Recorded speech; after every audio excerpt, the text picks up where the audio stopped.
ما تولينا انا والدكتور مصطفى يعني قطاع الانتاج ومركز القومي للمسرح ان احنا نبدا في سلسله كبيره من التكريمات ولروادنا ورموزنا في مجالات المسرح والموسيقى والفنون الشعبيه. وبالفعل رحب بيه جدا مع الوزير، وبدانا فعلا من ساعه ما ابتدينا يعني اجنده كبيره جدا من تكريم كبار روادنا. النهارده انا مش عايز اطيل عليكم لانه الشخص اللي احنا بنكرمه النهارده والفنان القدير الكبير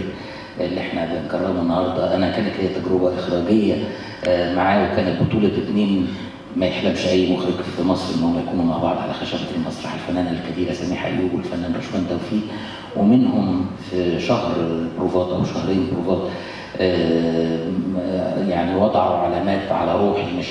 مش على ذهني ولا على، لكن بداخل روحي ظلت هناك علامات كيف اكون ملتزم، كيف اكون محترم، كيف احترم فني، كيف احترم فريق العمل اللي معايا، رغم ان احنا قعدنا مع بعض لمده شهرين بس. النهارده اليوم الشخص الجميل اليوم بتاعه بيسير بشكل رائع نهار ورغم المشغوليات الكثيره جدا لوزير الثقافه الكاتب الكبير حلمي نمنم، الا انه لما عرف ان النهارده احنا بنعمل تكريم الفنان القدير الكبير المتبتل في محراب الفن، وعجبني قوي الاسم ده، قال لي هذا الحفل لازم اكون موجود فيه